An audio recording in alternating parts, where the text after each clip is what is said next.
Call on private and local order of the day number 1. Christian Churches New Zealand Property Trust Board Empowering Bill, second reading. Mr. Speaker. The Honourable Dr Nick Smith. I move that the Christian Churches New Zealand Property Trust Board Empowering Bill be now read a second time. Mr. Speaker, I introduced this bill to Parliament last year to enable the Christian churches of New Zealand to reorganise their portfolio of church properties across New Zealand. There are 44 churches across New Zealand that are affiliated to the Christian churches. I'm very proud of the fact that the church began in Nelson in 1844. A church was opened the following year in Auckland, and this church movement grew significantly through the 19th century to the significant number of congregations that there are today. Mr. Speaker, I can't talk for other communities in the role that the Christian churches play, but I can say in my Nelson community that the Annesbrook Church is one of the largest, most progressive and very constructive churches in my community. Their work with youth, their work in helping families is something of which my community takes great pride, and that is why it is a privilege to be able to advance this bill that makes administrative changes to the way that network of churches is managed in New Zealand.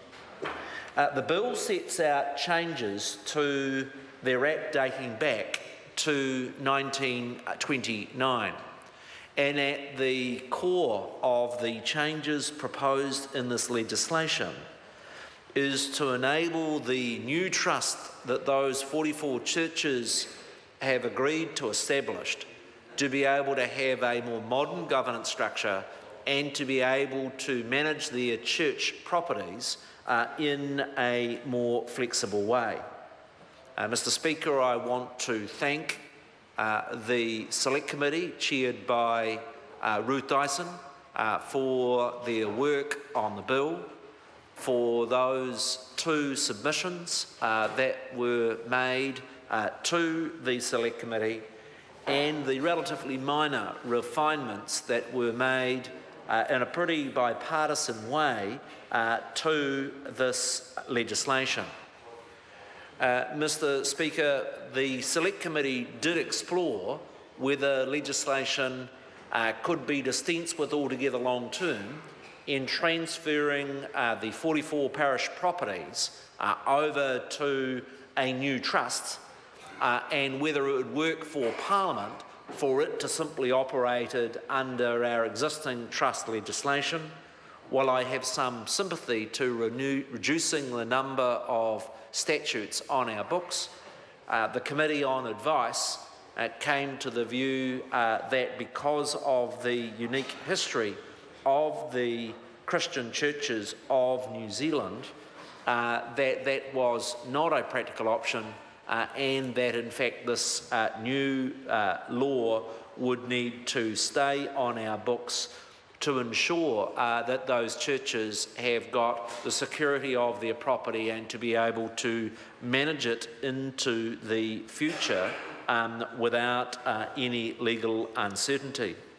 Mr. Speaker, I also want to acknowledge the work of Vesta Ailments, a constituent of mine, who has been at the forefront of this reform. He is a person that has served in my community in so many different ways as Chief Executive of the Nelson City Council. He has served as the Chief Executive of the largest previous dairy company back in the 1990s, and he is a person of considerable financial nous as well of a great deal of community mindedness. It is his endeavours working with those 44 churches across New Zealand that has put the hard work into preparing this bill for Parliament, getting the broad consensus of those 44 parishes and enabling this more logical structure for the management of those church properties into the future. It is worth noting that the Christian churches of New Zealand, those 44 parishes, have met every year since 1905 and continue to have an annual conference, and that conference of churches, the owners of these properties, have thoroughly debated and thoroughly support the changes to the now old 1929 Act. I'd also note, which is certainly true in a number of our more rural communities, that the Christian churches of New Zealand and a number of parts of the country are united parishes with other denominations, and the new church structure ensures that that can continue into the future.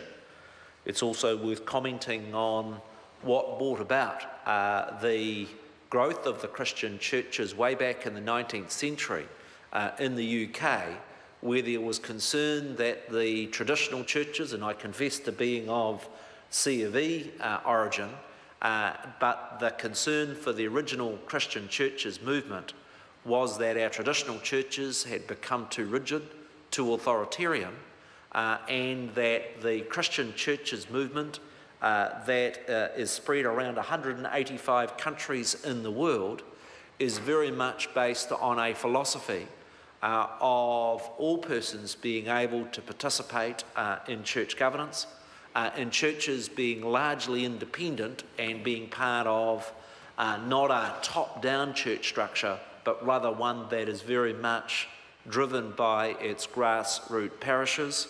And the architects of this bill have been very concerned and cautious of ensuring that that church culture that goes right back to the beginning of the 19th century in the United Kingdom is maintained with this bill.